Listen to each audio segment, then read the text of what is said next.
자, 여러분들 시험 보는 문제에서 이게 한 문제 나온다고 설명드렸어요, 지금. 방금 얘기했던 대로 역행이 땡기면 아까 팡팡 터지고 불꽃놀이를 여러분들 열차 안에서 볼 수 있다. 아무리 낮더라도 우리가 만지면 통닭되는 건 똑같다.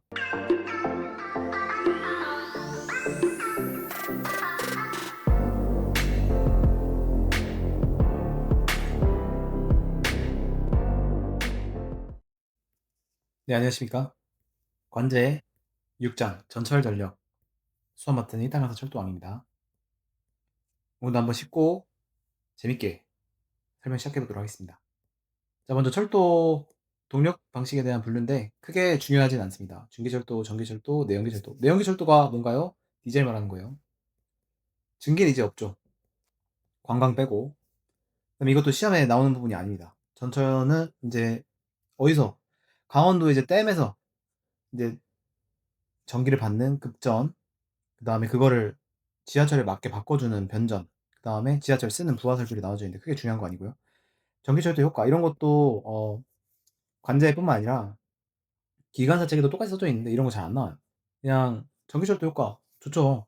전기철도가 보통 1985년이었나 87년이었나 그때 만들어졌죠. 84년이었나 북한이랑 경쟁하다가 어쨌든 그때 수송 능력 뭐 증강 그래서 그때부터 전기로 이루어졌기 때문에 수송 원가도 되게 절감되고 에너지 효율도 좋고 뭐 다 좋다라는 거 좋죠. 테슬라보다도 전기차를 훨씬 빨리 몰고 있다.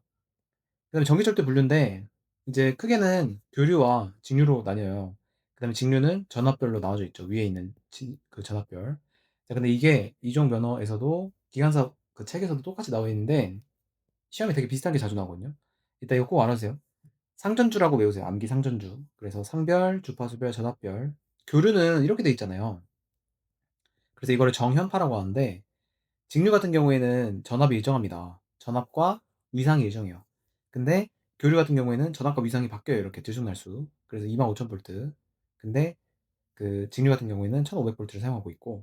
어쨌든 중요한 거는 상, 전, 주. 꼭 외워두시기 바랍니다. 암기 상전주. 그 다음에 전기 방식별 분류 이런 건 잘 안 나오는데 한 번씩 봐두세요. 그래서 직접 급전, 흡상, 단권, 동축 케이블인데 지금 거의 다 단권 씁니다. 단권. 오케이? 근데 크게 중요한 게 아니에요. 요새 자주 쓰는 것은 이렇게 나오지 않아요. 그냥 책에 있는 대로 외워두시면 됩니다. 자, 어쨌든 직접 급전은 이제 간단하지만 유도 저항이가 매우 크고 그 다음에 흡상도 옛날에 썼고 지금 전부 단권 쓰고 있어요. 고속철도도 그렇고. 근데 그냥 한 번씩 봐두시면 되고 크게 중요한 거 아닙니다. 동축은 제일 좋은 거래요. 그래서 한번 봐두시면 되고 그 다음에 가선 방식은 이제 하늘에 떼우는 가선, 그 다음에 3개조는 그 파리 지하철 아니면은 인천 2호선이죠. 인천 2호선. 그래서 바닥에 전기가 흐르는 거. 그래서 파리에서 그 감전사 있다고 하는데 그게 뉴스 보면 어떻게 감전사가 일어났지? 보면은 그 선로로 들어갔던 사건이 있어요. 어쨌든 그래서 제3교조는 땅에서 이렇게 오고 그래서 2호선 관제사 분들도 많이 가실 거잖아요, 여러분들. 그래서 그때는 그 전원을 잘 꺼줘야 된다. 그 유실물 같은 것들 나중에 영업 다 끝난 다음에 다 수거하거든요. 그때 이제 잘 꺼줘야 됩니다.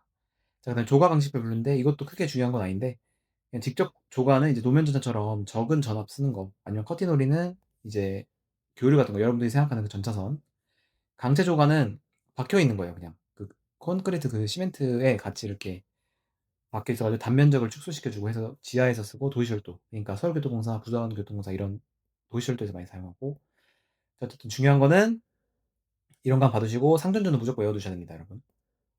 자, 그 다음에 이것도 그 다른 시험에서도 되게 자주 나오는 부분인데 1500V 그 다음에 25000V 일단 이거 사용하잖아요. 그래서 1500V만 외워두시면 돼요. 그래가지고 곱하기 2 나누기 2 한다고 생각하면 되니까 오케이? 그 다음에 600V 그래서 거기서는 시험에 사용하지 않는 전압은 이렇게 물어봤었거든요.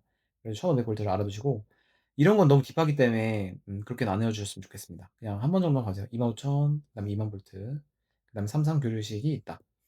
그다음에 거기서 뭐 간단한 설명으로 이런 것도 가끔 나오거든요. 43%. 나머지 그러면은 57%잖아요. 전부 다 교류입니다. 직류 아닌 교류기 때문에.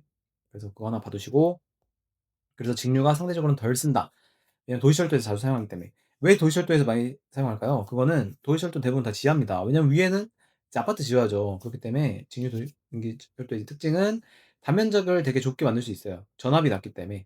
그래서 터널이나 교량에서도 절연거리도 짧게 하고 활선 작업이라고 하면 전기가 살아있는 상태에서 작업하는 것들인데 그런 것도 되게 전압이 낮기 때문에 용이하다.